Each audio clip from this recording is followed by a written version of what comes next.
Welcome to Bite Size Rando. My name is Didier Kirby. This is going to be the start of a brand new series called Safeties, where I go through each dungeon and try to cover the relevant safeties and pot pickups, including hearts and magic and other consumables that are throughout the dungeon. We're going to start off with Ganon's Tower.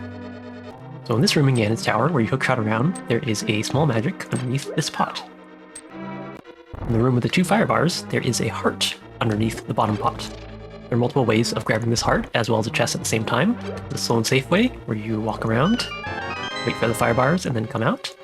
There's also another strategy, where you use the hook shot to hook to the chest, and walk downward, and hook back out to the pot. In this room with the crystal switches, obviously there is a key underneath the bottom pot, but there is also a small magic under this upper right corner pot. In the room with the fire snakes, there is a heart underneath this upper right corner pot.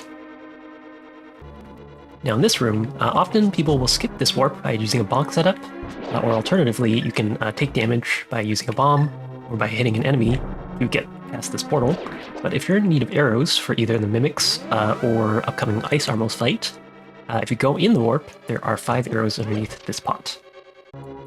In the Invisible Bridge room, there are 2 pots. The bottom one has some arrows, and the top one has a small magic. Do note that if you lift both of these pots, you cannot use a bonk setup to traverse this little gap, so you'll have to do something else. For example, you'll have to do a bomb jump setup, like so, or you'll just have to traverse the entire bridge.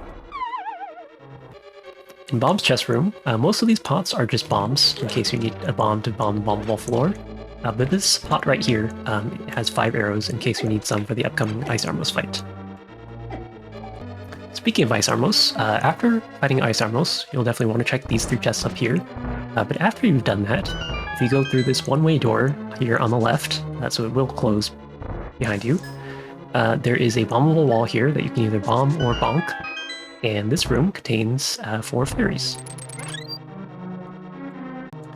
In this room with the torches, if you go up one room, there is this room, which has 2 pots, and they both have 1 bomb each in them. Probably not very useful, but they are there.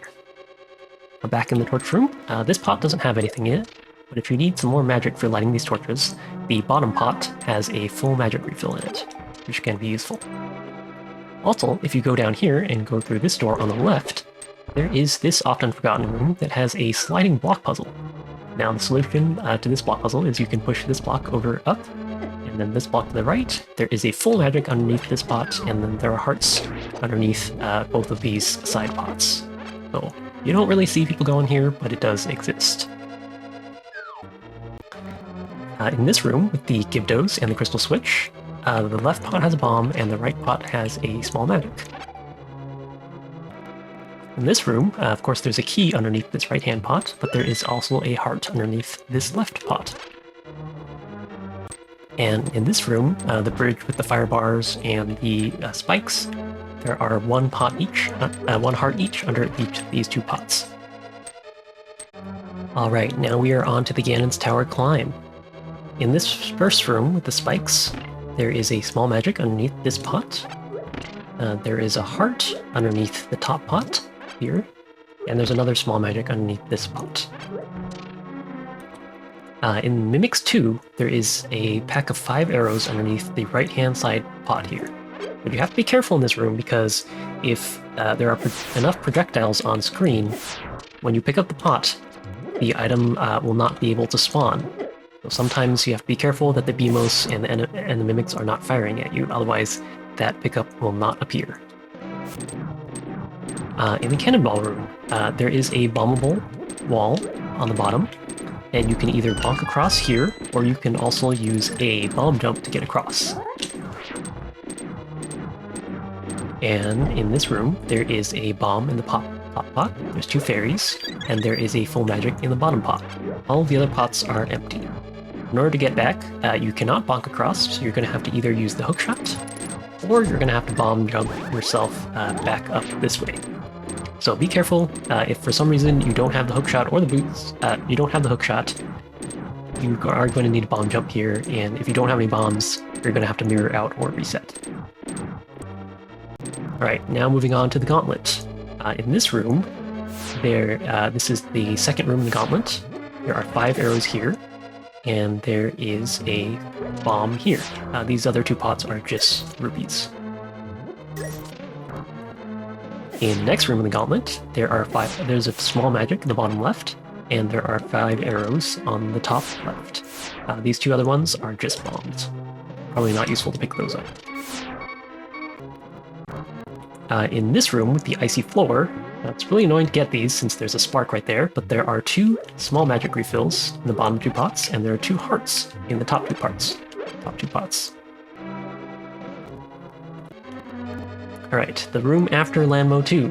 The most important ones to know here are there's a small magic in the bottom right pot, there's a heart in the top left pot, and if you still need arrows for Ganon, there's arrows on the top right pot. There's also a bomb on the bottom left pot. Torches 1. There is a small magic down here, which can be required if you enter this room with no magic. And there's another small magic that is underneath this pot. Frequently this is used if you have just enough magic. You use this small magic to shoot a fire rod shot at this torch here. In the room directly after this, there is a heart on the left and a full magic on the right. And as you can see, you can collect these safely even from the bottom, so definitely don't have to go all the way up here and try to dodge a laser. What you want to do is you want to make sure you're flush against these pots, pick up the pot and don't move, and you will collect the pickup without even moving. In the mini Helmasaur room, if you somehow still need a bomb for the next room, there are bombs in each of these 2 pots in the bottom. Right, this room. This is a good opportunity for you to make use of the magic powder, if you have it, to get 2 fairies here. There is a heart underneath this pot. There's another heart underneath this pot. There's some arrows here if you need some arrows for Ganon. And most importantly, there's a full magic underneath this bottom pot. This left pot is just rupees, so that's not important.